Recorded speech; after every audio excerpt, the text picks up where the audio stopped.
Hello, bienvenue à vous. Après téléchargement d'une donnée satellitaire, nous avons ici un fichier compressé qui est là.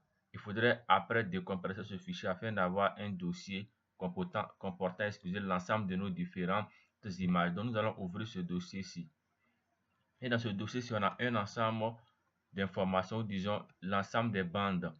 Et à votre niveau, la configuration ne serait pas obligatoirement la même, compte tenu du fait que certains logiciels disponibles vont lire par défaut certains fichiers. Donc, vous allez avoir peut-être pas ici cette configuration sur un fichier, parce que cela dépend des logiciels qui sont déjà installés. Ces images-là sont d'une importance très capitale. Il faudrait ne pas supprimer une des bandes ou supprimer un des fichiers de ce dossier-là, car par moment, cela pourrait compromettre la qualité de l'image. On a impérativement pour chacun des packs d'images téléchargées un fichier très important qui est un fichier texte, c'est-à-dire celui-ci, le MTL. C'est un fichier qui est très important. C'est un fichier essentiellement contenant de l'information textuelle.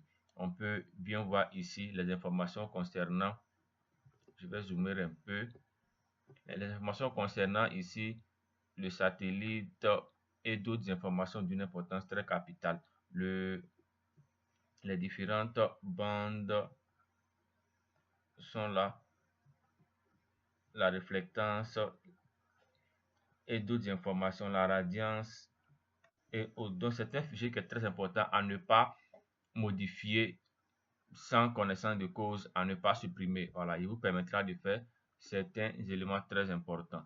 Aussi, on a ce fichier aussi qui est un fichier texte. Si vous l'ouvrez, vous aurez aussi d'autres informations qui sont aussi très importantes et qui concernent essentiellement les caractéristiques des images que vous avez téléchargées ou du satellite en question.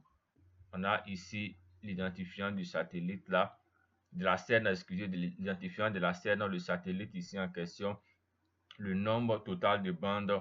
On a aussi la liste des bandes de B1, de la bande 1 à la bande 11. Donc les informations sur la projection et autres.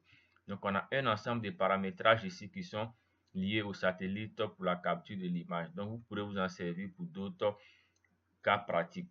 Donc une image qui est téléchargée vient avec ces différents fichiers que vous pourrez exploiter plus tard. Et on a pour chaque canal une bande appropriée. Donc les images sont là.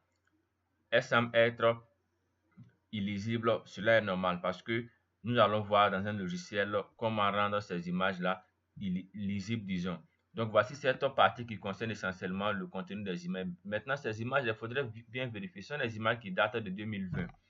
Donc on a ici 2020 là, 2020 02 15. Donc c'est plus ou moins la date exacte de l'image. Donc vous allez avoir pour chacune des images téléchargées les informations concernant l'image. On a le LC08 qui concerne le satellite en lui-même et d'autres informations très utiles. Mais les informations les plus importantes ici pour nous, c'est d'abord savoir le satellite en question qui est le Landsat 8.